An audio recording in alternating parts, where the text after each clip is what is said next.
Today's episode is brought to you by Antler King, Luminoc, Bust a Buck Deer Lures, Block Fusion, PSE Archery, Rage Broadheads, Ripcord Arrow Rest, Gerber Legendary Blades. For 25 years, I've researched deer feeds and ingredients that make up those feeds. And I've found that when you combine certain ingredients along with a special flavor, an irresistible deer attractant is the result. Final Feast. Get you some. Hello, this is Kerry. I'm out here today going to work on some tree stand, and I just thought I'd get one of my tips going, and this one is about tree stand entry. We're here in one of our ground. This is one of our food plots. The corn's coming up nice. It's middle of May, and every ground that you hunt, you need to find a good entry way to it without bumping deer, or a stealthy way in so you disturb least amount of anything that you're hunting. And this particular field here, this is a perfect way all the way through this opening back here. You can see is a perfect easy way to get to any stand location, but since it's cornfield, it's a bad place that you're going to bump deer almost every time you come in. So I'm going to just show you some of the ways and areas that we make better for entry into our tree stands or ground blinds or what have you, rather than walking right through the middle of the property to the stand, even though it's way easier to get to. So just stay tuned and we will show you some of the things that we do to get into this ground. At one time, before this was even a food plot, we almost always come through here just for the convenience, but almost every time that we would walk through here, we would end up bumping a deer, no matter how early or late. And this again was before it was a food plot, and I guess just in the dark or late evening, just the way deer want to be out in the open areas. This was an overgrown pasture that we cleaned up so we could plant.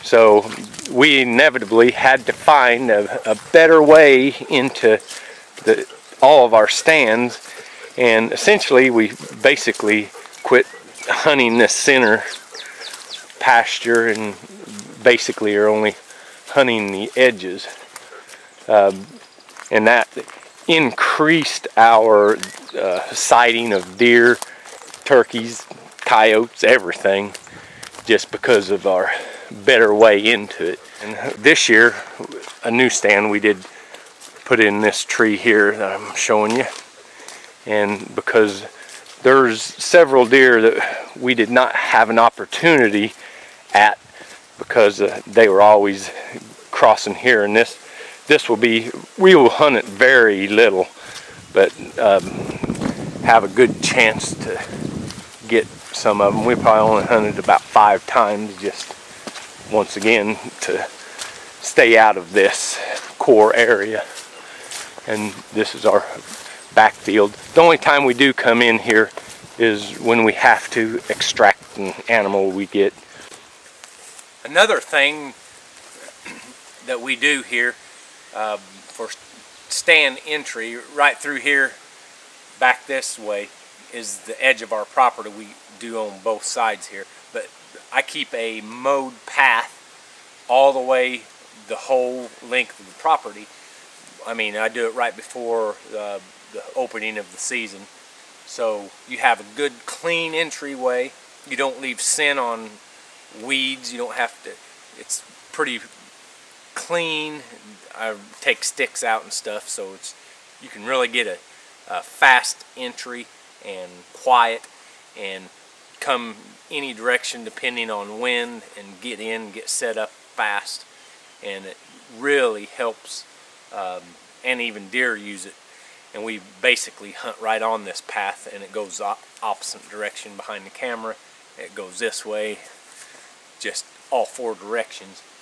And I mean, you can really use everything to your advantage, the wind and all, and it just really makes a big difference in not spooking deer.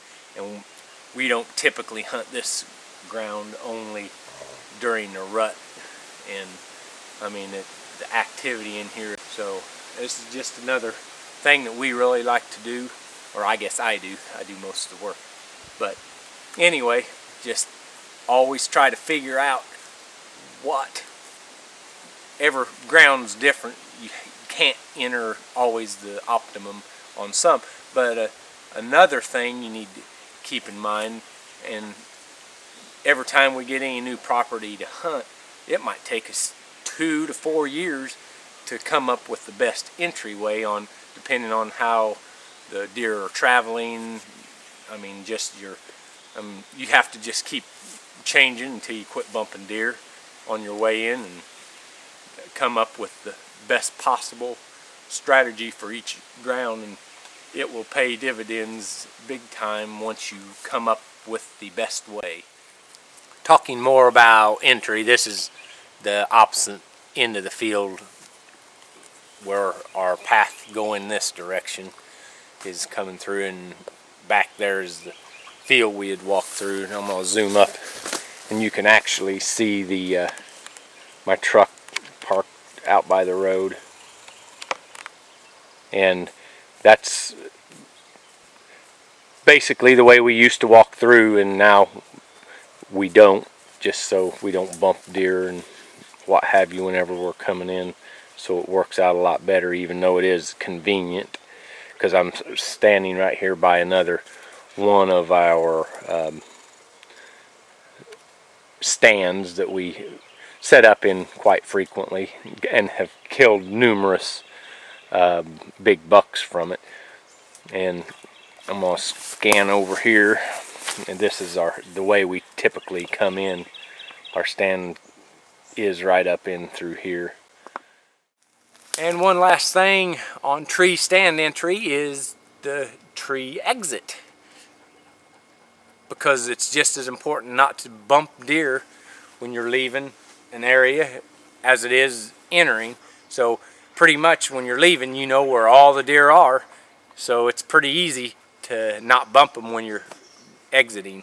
And sometimes if I know all the deer went behind me, all the places that I said that I leave or I don't ever enter because I'm afraid to bump deer, sometimes that is the best exit route out, because you know everything's at a certain direction or whatever. But if you know there's nothing there, I mean, a lot of times that's the best route out, quickest, and just don't leave scent around, because that's a big thing with that I don't really like to watch, that I really like to watch, is not leaving scent on weeds, brush, anything. So just another thing to consider when you're exiting a stand that's just as important as tree stand entry. Hopefully all this helped, and use it wisely, and it will help in the end.